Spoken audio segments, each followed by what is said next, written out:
You know, I've had a lot of people ask me, what is rotoscoping? And the only way I can really explain rotoscoping to where you can understand what I'm talking about is to show you. And this particular film is loaded with rotoscoping. And everywhere there's a screen in this movie, it wasn't there when we shot it. We had to put it in later. And there's a lot of reasons for that, because we had a lot of smoke to simulate heat.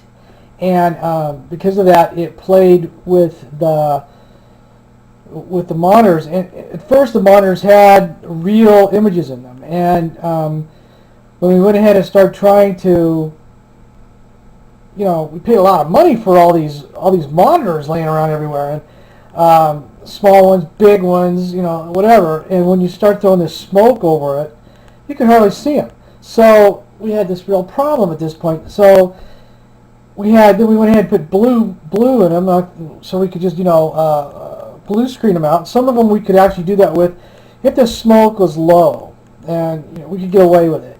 But on most shots, no, we had a lot of smoke. So that means we had to put them in later, and that's where rotoscoping comes in.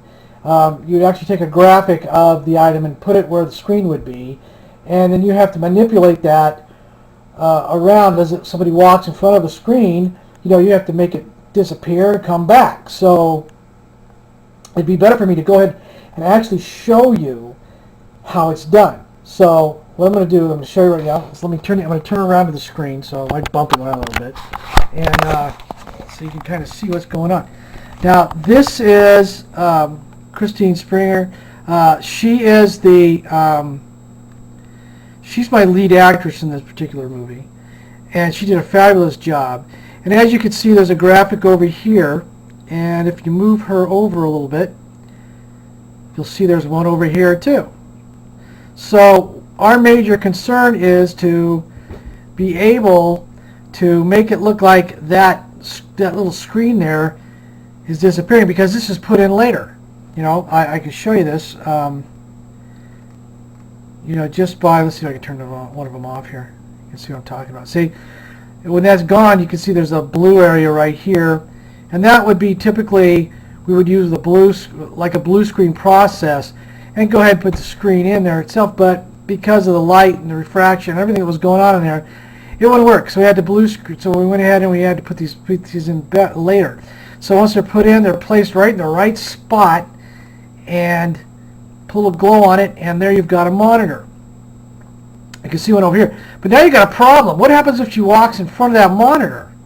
Well, that's where rotoscoping comes in. So if you, I'll get this closer so you can kind of see it better. You can see the screen there. Now, what's going to happen is, as she moves forwards, because it's like think of it as layers. You got, she's the background, all the stuff with the film that was shot. On top of that, we laid another graphic of the little monitors. Each monitor is a layer. So you've got stacks of layers, like making a sandwich. The problem is, if she's on the lower level and that the graphics on the upper level, if she goes by it, of course she's going to go behind that monitor, or that lit up monitor, right? Because the monitor is a layer on top of the background layer that she's in. So what we have to do is we have to manipulate it to make it look like she's going in front of it. And how you do that is with these little lines, or like that box around that monitor. So as I said, so if you look at this, if I pull on this corner here, right, you can see that I can change the shape of that monitor, and what's behind it is that blue area, which we normally would use for like a blue screen shot. But since we couldn't do that, we had to do it this way. And so now, well, watch. What's going to happen here is that each frame, you got to do this one frame at a time. Let's see if I can find one here where she comes up in front of it. Well, there she is there. Okay, you can see as she's coming through, we have to physically change the shape of that graphic. So you've got, here she comes now, there she is again, there she goes. Now see how this has changed here? You can kind of see how we've pulled that out of the way.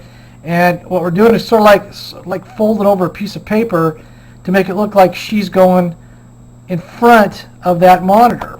So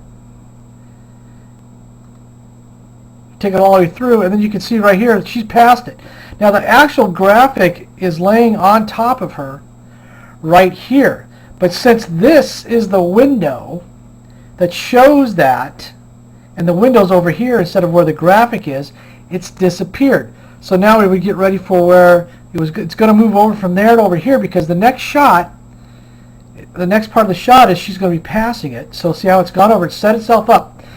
Well, it didn't do it, I did it. Set it up for the next shot, and you can see as she's going to go by here, frame by frame, right? You have to go ahead, and here it's going, it's getting ready to go. And here she comes, and see how I've got it set up for where it's going to be needed. And here it comes right there on the side of her head. Right there. That's the first part of her head right there. This can be seen. And then we continue on.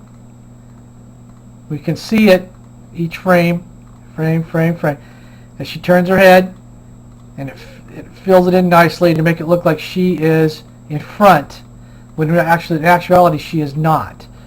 So then it's jumped out of the way because it's got to get ready for the next shot. I'll run it through here, and it's going to swing over to the other side because that's where it's going to be needed at as she comes through. See? And so we have to physically go through and change each setting for that effect to actually work. Now what I'm going to do is I'm going to pull this back so you can see the whole shot here. And we'll run it from basically the beginning.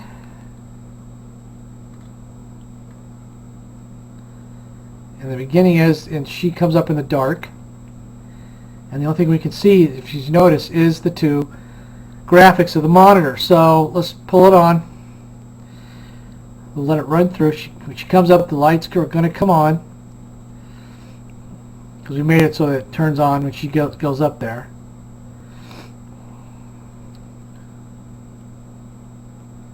There she is. Now look, she goes in front of that one. Well, here, let me do this first. I should turn these off so they don't bug you. But I would basically leave them on for you to see them. But see, I just got rid of them. And that's how they would be, of course, to be filmed. I mean, how it would be seen in the final render. She goes up. See how she? So you can't tell. So she's blocking that one. She swings over to the other side, and that one appears. She swings back again. She puts the gun down. She comes up. Now, if you notice right there, this is how it would normally be if we didn't do the rotoscope work. You can see that this layer, which is the layer the two graphics are actually on top of her. And I went ahead and showed you this because we actually cut the shot before she enters, before that happens. So that way she kind of like, you can see that I would stop it probably about right here and then go to another angle, and now it's gone because we don't need it anymore. But rotoscoping is a very timely, very heavy and time-consuming process, and it has to be done. It has to be done right. And almost every single time you see a screen in this movie, I don't care where it is, this is how it was done, so we could get it through. And just as much time went into just putting the screens in this movie as it did to shoot this thing. So it's really a time-consuming process, and I think after you've seen that, you can really appreciate what the rotoscoper does now. You know. Anyways, we'll come back and show you some more later. Show you more little tricks.